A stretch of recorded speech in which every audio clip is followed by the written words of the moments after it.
Good afternoon, or indeed good evening, back in the studio for this one.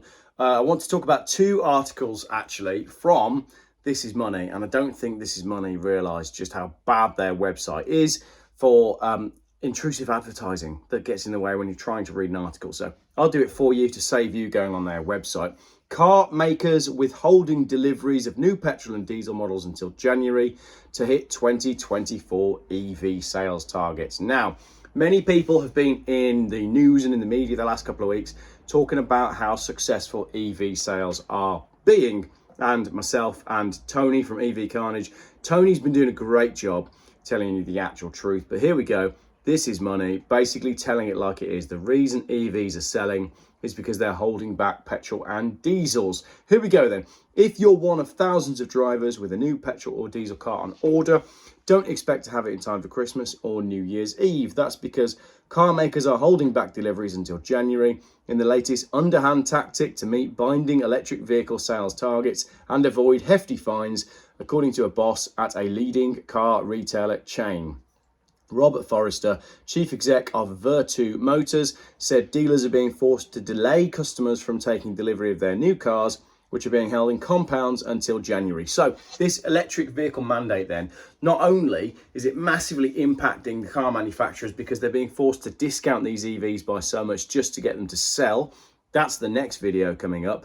But they're also going to have to hold back. So if you walk into a showroom now and say, can I buy a petrol or diesel car? Chances are you'll be coerced into an EV. And if you want a petrol, many barriers will be put up to stop you from getting that car or indeed ordering that car. And then there'll be huge delays to get the car to you.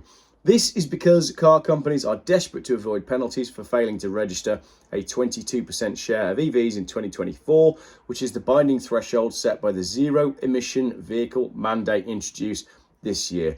I'm not going to go into detail on the zero emission vehicle mandate. It's a joke. That's basically an accurate summary of it. Failure to meet the 22% target can result in fines of £15,000 per vehicle short of the threshold. By restricting the availability of new petrol and diesel cars until the new year, manufacturers are rationing by the back door in a bid to artificially inflate EV sales figures, Mr. Forrester said. So what we've got going on, and this is why all the manufacturers are going bust, and I don't want to teach you to suck eggs here because it is really quite obvious. What they do is they take the cars that they're making money on, that's these ones over here. Have I got an electric car? Hey, Small Jeff. Yeah? Can you find me an electric car in the Hot Wheels box? Right. Real quick. Yeah. So what we've got is we've got the petrol versions of their cars. Let's choose one, shall we? What's the most modern petrol car that we've got here? Chances of finding a modern petrol car are pretty slim. Let's take a sensible Audi estate from back here. Ooh. You got one? Yeah. Wonderful. Thank you very much. So what we have is we have a very sensible petrol powered estate car. And this is the car that manufacturers have been selling, and this is the car that they're going to make a profit on. But what they're going to do is they're going to take this off the shelf and they're going to sell you one of these. Now, this is an electric car. This one, in this case, is a Tesla Model Y. Now, you don't want one of these. The Tesla's probably not a great example because the discounts aren't as much. But let's take any of the other EVs, Renault, Vauxhall, you name it. What they're going to do is they're going to massively discount this that they've built, and then they're going to sell it at a huge loss just so that they can say that they've sold it. But with this one that they would have made a profit on, you're not allowed to buy it. So you can buy the one that they're making a loss on, but you're not allowed to buy the one that they're making a profit on. It's quite simple. So it doesn't matter how many evangelists can post how many articles saying, oh, look how many of these are sold. It really doesn't matter because it's these that matter for the bottom line and for the existence and the ongoing profitability of the automotive manufacturers. That is why they're failing. Thank you very much for your help there, Small Jeff. By restricting the availability of new petrol and diesel cars until the new year, manufacturers are rationing by the back door. The Vertu Motor boss, who oversees 202 dealers representing major brands including Honda, BMW and Kia, told Auto Express, we have petrol cars in compounds which have been sold to customers, but the keys cannot be handed over because manufacturers want to avoid the fines at the end of this year.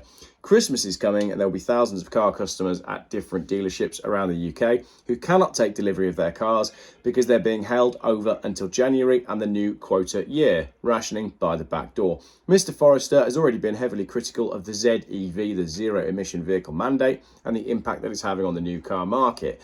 In September, he suggested dealers had been facing a restriction on supply of petrol cars and hybrid cars, despite these motors being in the highest demand. It's almost as if we can't supply cars. Thank you very much. Tell it's Christmas in the Jeff household. It's almost as if we can't supply cars. It's almost as if we can't supply cars, well, at all, really. He said the dealers are leading the sector for electric car sales, but even their volumes are still nowhere near the government's arbitrary targets. Arbitrary targets. Arbitrary basically means random. They've just made it up out of nowhere. There's no real proper science that backs up the zero emission vehicle mandate. It doesn't make sense, like this mug. Not a bad cup of tea, though. Not too bad. Car makers that fail to meet the required thresholds could be forced to pay fines of £15,000 per vehicle. Like when you think about this, right? It just defies logic, doesn't it? I mean, the video's kind of gone sideways anyway because it's Christmas time at Jeff HQ. So it just defies logic. You've got the automotive industry is a huge contributor to the economy, and what they've basically done is they've hobbled it out the knees. So the government, whoever came up with the zero emission vehicle mandate, is deliberately trying to destroy the economy via the motor industry. £15,000 per vehicle short of the designated target. How much profit do these manufacturers actually make when they're selling a car? If a car's £40,000, have they got £15,000 of profit in there? It's absolutely ridiculous. It's totally arbitrary and it makes zero sense. And I genuinely don't understand why the manufacturers haven't kicked back more and didn't kick back earlier. Manufacturers can choose to bank these credits for future years if they're needed, or they can be sold to underperforming car makers who need them to avoid fines. The mandate works on a credit-based system. Manufacturers are awarded or stripped of credits if they overperform or underperform on the annual quota. So what we're going to end up happening is it's like the whole scam of the carbon credit thing. So you're going to have a manufacturer that's selling loads of electric vehicles and they're going to say to Audi, oh, we'll just sell you some of our allocation. And then Audi will buy the allocation to allow them to sell cars that make a profit. And what's going to happen to that money? Well, it's going to be bolted onto the price of a car.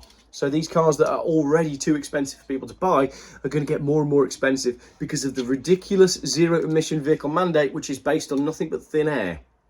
Thin air that isn't getting any cleaner despite the ULEZ zones, because none of that makes any sense anyway. They can't actually prove that the ULEZ has done anything other than make a lot of money for the scumbag debt collectors known as Bristow and Sutor. Absolute scum of the earth. Anyway, conglomerates like the Volkswagen Group and Stellantis can use credits from one brand under its umbrella to help another worse performing other brand it owns. So if you are an automotive group and you have a brand that makes a lot of EVs, you can transfer the credits between the other companies. Manufacturers also earn credits for sales of low emission cars, such as plug-in hybrids. If a car maker beats their CO2 target, which is set individually for each brand, by reducing their CO2 emissions, they can, for the first 3 years, convert this breathing room into ZEV credits and exchange rate. So why don't they just plant trees? Nobody talks about trees anymore, and it really annoys me. Like when I was at school, we used to always talk about planting more trees and the benefit that trees have for the environment. But now that I'm an adult, I realise that trees don't do anything. They must not. They must not. So all of those scientists that worked out that trees expel oxygen and take in carbon dioxide, they must be wrong, because nobody talks about that anymore. Why not, right? Every time you sell a car, you have to plant an equivalent amount of flowers, plants, moss, trees, or seaweed to cover the equivalent mileage up to and including how long you warranty the car for. So if a car comes with a 100,000 mile warranty, you have to plant 100,000 miles worth of trees in terms of the carbon that's coming out of it. That would be a much better solution for everybody, but no, basically that's when you realise it's all just about money, isn't it? Money, money, money is what makes the world go round. So then we've got some figures. November's car sales figures. December is obviously coming out next in November. 9,400 diesel cars were sold, 70,000 petrols and 38,000 battery cars, with 15,000 hybrid electric vehicles. I'm not really going to dig into the figures on this video. I'll probably do a separate video on that. I really just wanted to talk about this article. Earlier this year, another motor industry executive highlighted the varying strategies deployed by car makers to meet the ZEV mandate's demands. Guy Piguinakis, commercial director of MG, told This Is Money that manufacturers are slashing prices and introducing their own EV grants to make them more attractive to drivers. If they were better cars and cars that we wanted, they would sell.